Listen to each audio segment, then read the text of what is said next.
Today I want to show you guys this robot vacuum cleaner. It has mopping function as well. On the top you remove the show you guys, I cannot show you the stuff, but over here you can see this is your dustbin. You can easily remove and you can just empty it. It is not too big, it is kind of small. Let me show you guys. You can see it has small container, but it can just pick up really good amount of stuff. Over here you have the water reservoir. You just take it out. It has 230 milliliter capacity.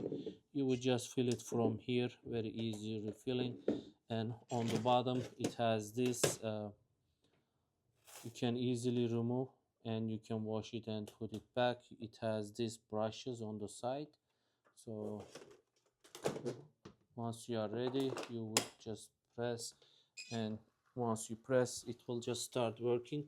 And I hope I can show you guys. It just makes the floor kind of wet. So I think I pressed the wrong button. So yeah, this is the you can see, I think from here it just makes the floor wet, and it also uh, blows some air so it can dry. You can see it goes under the couch without any problem, and it does really good job on the cleaning while it is working on the hardwood floor or tiles. It does good job. But if you have carpet, rugs, so the mop stuff can be problematic.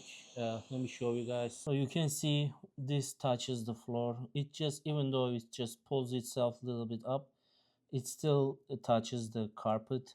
So that might not be a good idea if you have a lot of carpet around, but it works well on the hardwood floor and the tiles, as I mentioned. I hope you guys found this useful.